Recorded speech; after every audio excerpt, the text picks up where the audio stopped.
wabarakatuh.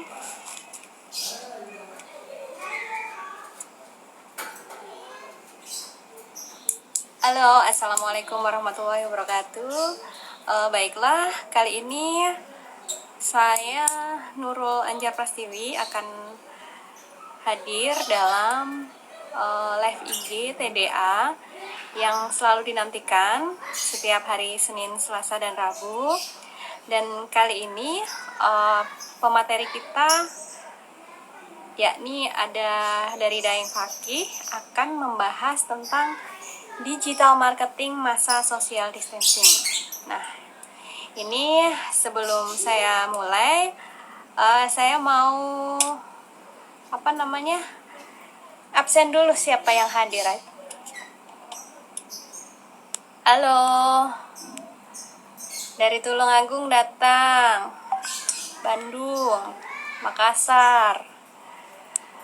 Oke, baiklah, sebelumnya saya ajak dulu Daeng Fakih buat masuk dulu.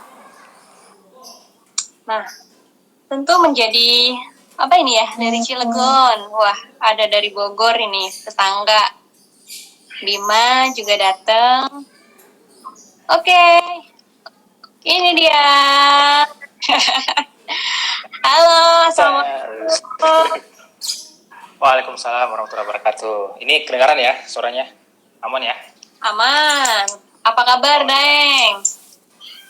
Alhamdulillah sehat. Luar biasa. Pagi. Perlu ini nggak nih?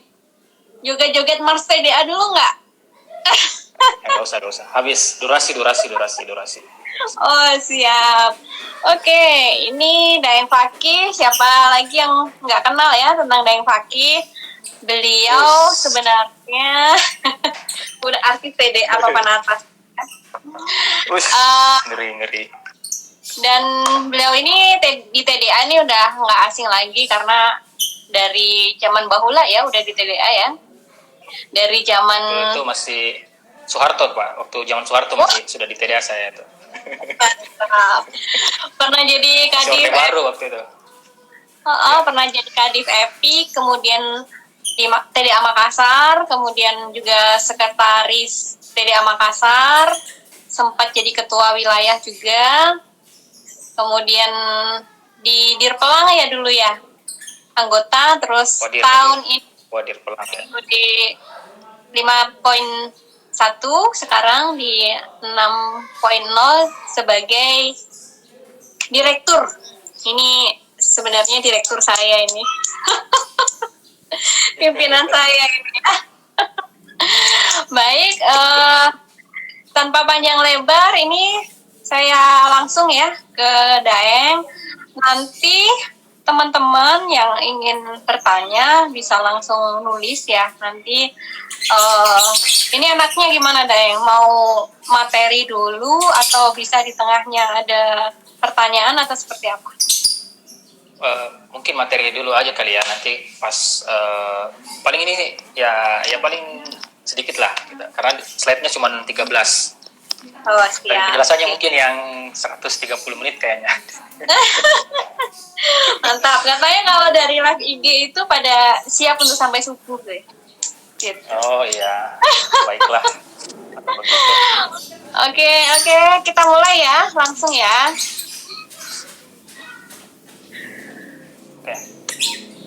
Oke, assalamualaikum warahmatullahi wabarakatuh, teman-teman semua. Saya sapa-sapa dulu ya. Di sini sudah ada member se-Indonesia Raya ya, karena sebenarnya saya yang pegang database-nya di Direktorat Pelayanan Keanggotaan ini adalah direktorat yang yang menangani tentang membership TDA. Jadi alhamdulillah saya sebenarnya sudah dari periode sebelumnya 5.1 sudah berkecimpung ya. Jadi di wakil direktur ya. Sebelumnya juga tahun 2011 saya salah satu dari 15 orang yang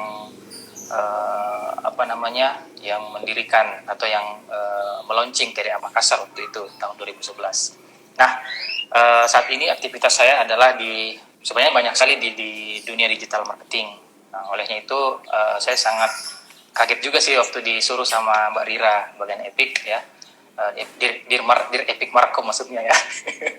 dia minta dia minta untuk bahas materi ini. Sebenarnya saya juga masih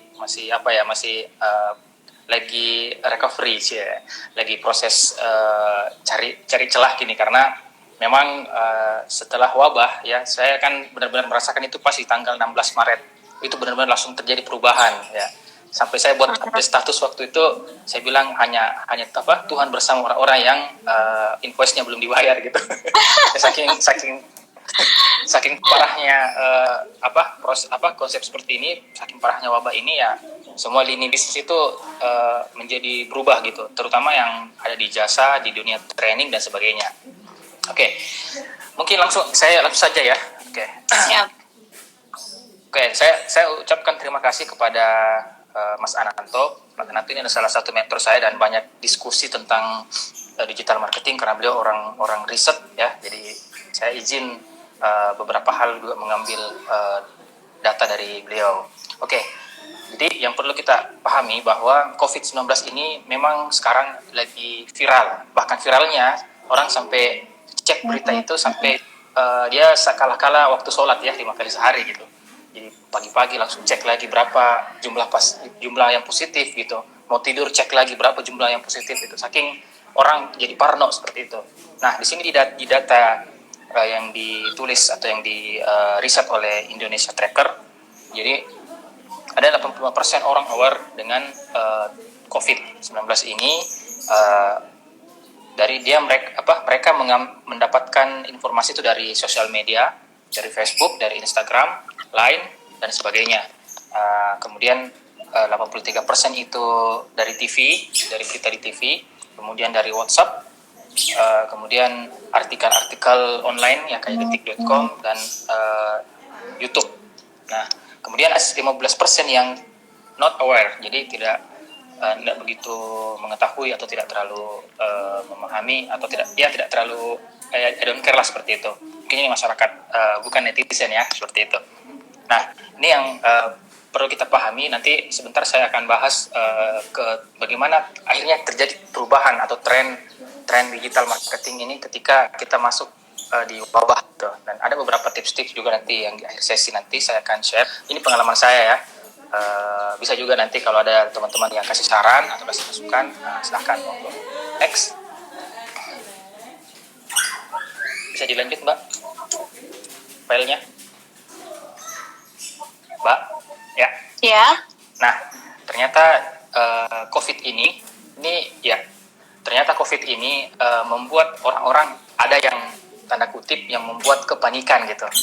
Saking paniknya, inilah presentasi apa-apa saja yang dibeli. Saking paniknya, panik buying lah bahasanya gitu. Dia selama COVID-19 ini, jadi hampir 60% orang mencari atau membeli hand sanitizer. Itu sampai waktu itu saya sempat live di Facebook karena saking banyaknya orang bikin hand sanitizer, ada yang sampai bikin e-book lah, di share di grup WA. Akhirnya saya cari salah satu narasumber yang bisa menjelaskan tentang hand sanitizer. Oke. 60% hand sanitizer, kemudian yang 58% itu masker, ya. Kemudian vitamin, sabun, tisu, kantong belanja, snack, home clean, pembersih rumah tangga, kemudian obat flu, instant food, ya, popok ya, popok juga lagi laris ya. Makanan bayi sampai asuransi kesehatan juga ini sangat banyak orang yang membeli waktu itu, waktu wabah seperti itu. Nah, ini yang data yang perlu kita pahami. Nanti ada kaitannya juga di bagaimana strategi kita untuk memasarkan. Next, bisa lanjut lagi slide-nya. Oke, agak ke tengah sedikit Mbak ya. Oke. Nah, dari keadaan tadi, nah akhirnya banyak ke atas dulu Mbak. ke atas dulu. Lewat slide-nya. Oh. Slide-nya lewat. Ya. Ini? Oke. Jadi ya, nah salah satu yang membuat tadi presentasi tadi itu adalah beberapa hal panik buying yang terjadi ya. Panik-panik amat sih sebenarnya, tapi lebih orang tingkat untuk belanja itu lebih besar. Nah di sini pertama adalah kelangkaan produk-produk sanitasi ya. Jadi hari kedua setelah diumumkan bahwa kerja WFH, work from home, itu hari kedua saya disuruh beli ini hand sanitizer, alat-alatnya itu langsung habis, masker habis gitu. Jadi terjadi kelangkaan. Kemudian yang kedua, next Mbak. Ya, orang-orang membeli next sebelumnya lagi kelewatan. Ini? Ya. Ya. Nah, orang-orang membeli lebih banyak dari sebelumnya gitu. Sebenarnya saya juga terjadi juga sama keluarga saya juga ya. Jadi orang awalnya ada namanya belanja bulanan, ini akhirnya jadi belanja 3 bulanan ya.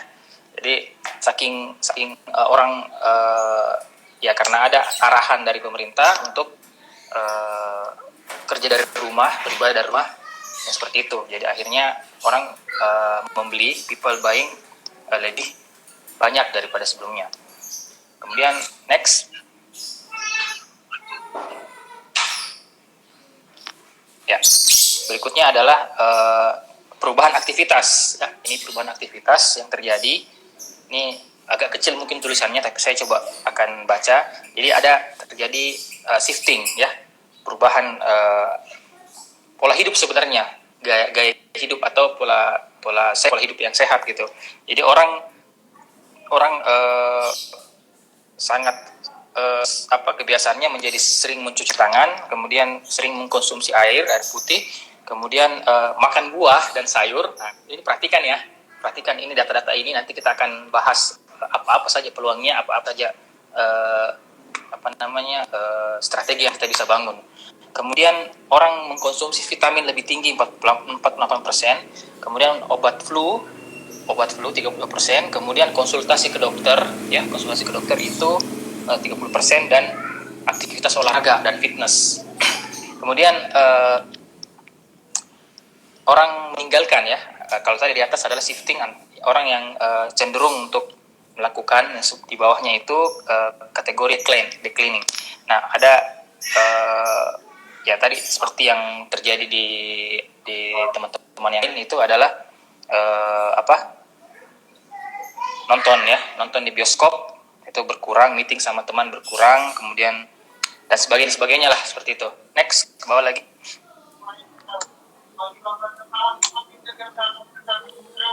Lanjut. Nah, ini juga jadi yang jadi prioritas sekarang adalah orang-orang menjaga imunitas, jadi ya beli vitamin dan sebagainya. Inilah yang menjadi kata kunci. Next. Nah, berikutnya adalah kebiasaan. Nah, ini dia, kebiasaan digital behavior. Apa yang terjadi ketika orang-orang work from home, sekolah dari rumah, ibadah dari rumah. Nah, yang pertama, yang paling top, paling banyak orang download itu adalah Google Classroom. Kemudian Ruang Guru, ya, dan ketiga aplikasi Zoom ya, yang saya pernah update status, semua akan Zoom pada waktunya ya, karena memang tinggi. Kemudian game, hangout dan seterusnya. Jadi ini online learning aplikasi. Kemudian aplikasi buat kantor juga itu langsung jadi tinggi seperti itu. Next lagi. Nah, berikutnya adalah ketika di rumah. Nah, ini terjadi ada dua hal. Setelah orang kerja bosan, itu pasti cari hiburan ya. Jadi ada gaming dan entertain. Di sini kebanyakan orang mencari film Hollywood dan film Korea ya. Kalau Mbak ini pakai film Korea juga ya? Kemarin udah nonton ya. Crash Landing of You ya gitu ya. Sudah selesai 3 episode.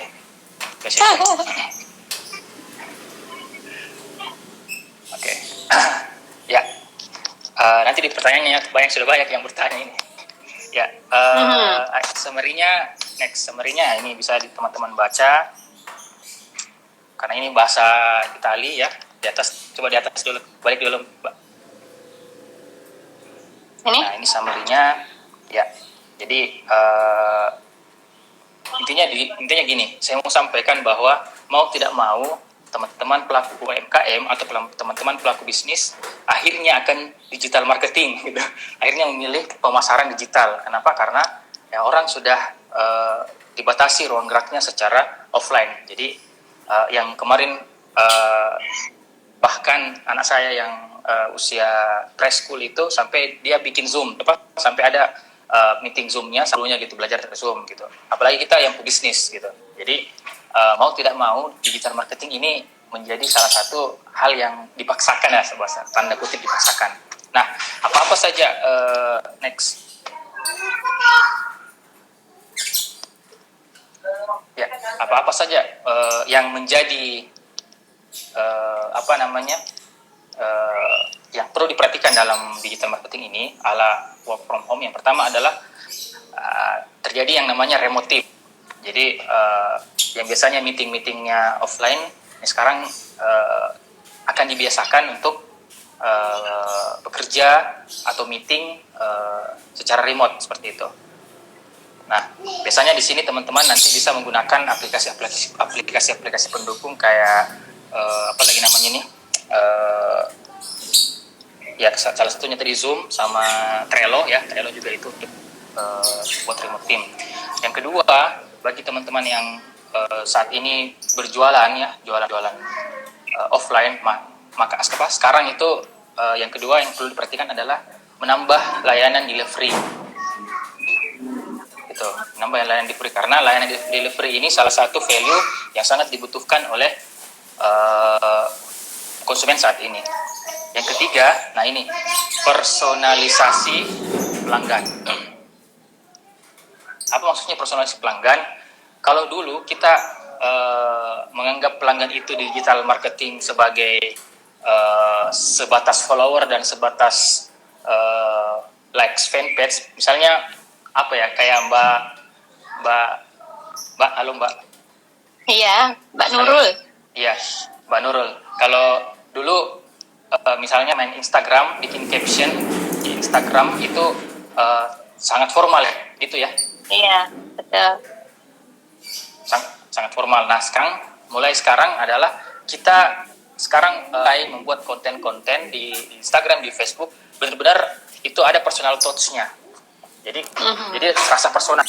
Nah, jadi misalnya kita jualan baju gamis. Nah, kalau dulu kita bikin caption di jualan kita sangat formal sekali, misalnya baju gamis size XL harga ini itu sekarang tolong dirubah ya, karena sekarang orang lebih fokus di handphone. Jadi kelihatannya memang tidak ada yang lain selain